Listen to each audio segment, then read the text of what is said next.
I'm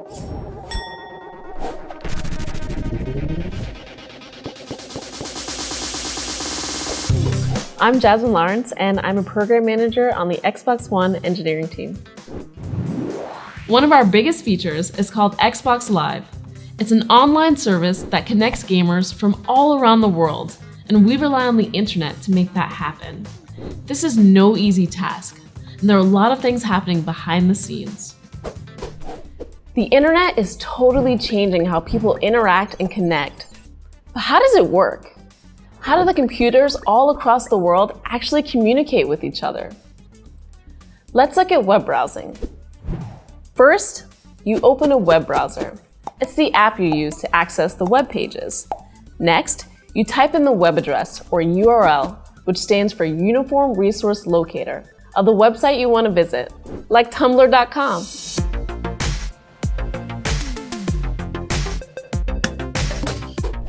Hi, I'm David Karp, the founder of Tumblr, and we're here today to talk about how those web browsers we use every day actually work. So you've probably wondered what actually happens when you type an address into your web browser and then hit enter. And it really is about as crazy as you can imagine. So in that moment, your computer starts talking to another computer called a server that's usually thousands of miles away. And in milliseconds, your computer asks that server for a website, and that server starts to talk back to your computer in a language called HTTP. And HTTP stands for Hypertext Transfer Protocol. And you can kind of think of it as the language that one computer uses to ask another computer for a document.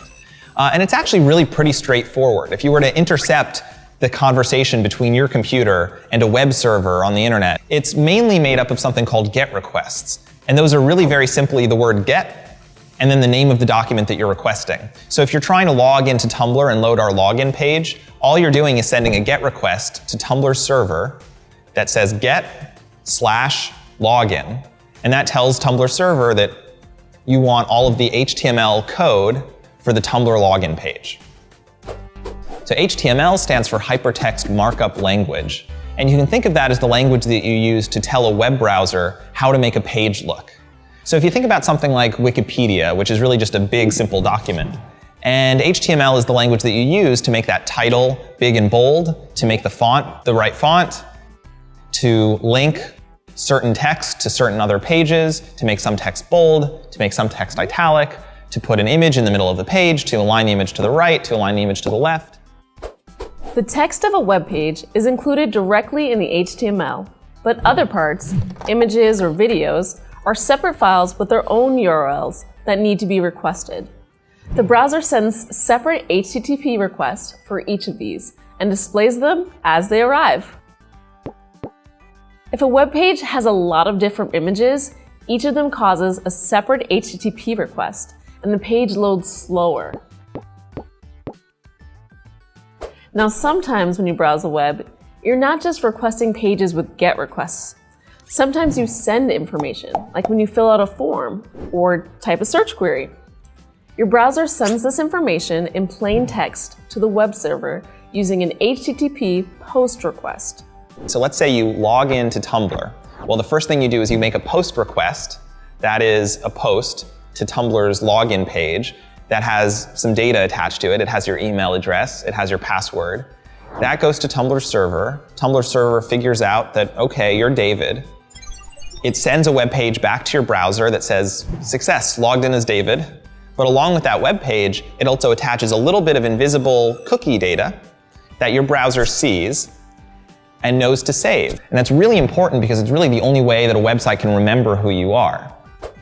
And all that cookie data really is an ID card for Tumblr. It's a number that identifies you as David.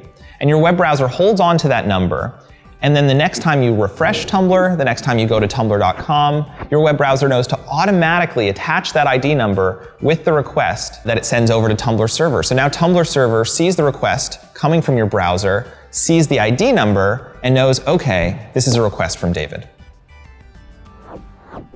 Now, the internet is completely open. All of its connections are shared, and information is sent in plain text. This makes it possible for hackers to snoop on any personal information that you send over the internet. But safe websites prevent this. by asking your web browser to communicate on a secure channel using something called Secure Sockets Layer and its successor, Transport Layer Security. You can think of SSL and TLS as a layer of security wrapped around your communications to protect them from snooping or tampering.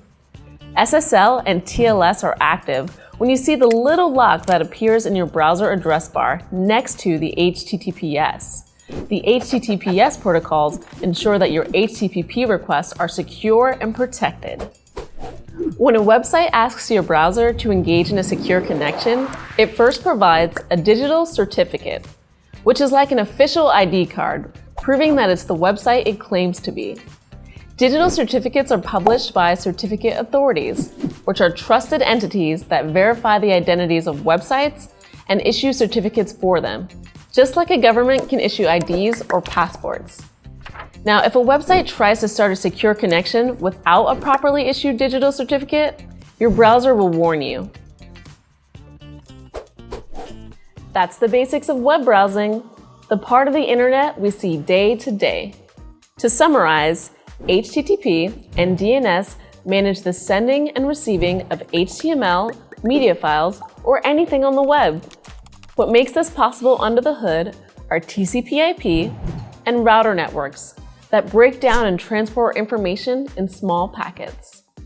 Those packets themselves are made up of binary, sequences of ones and zeros that are physically sent through electric wires, fiber optic cables, and wireless networks.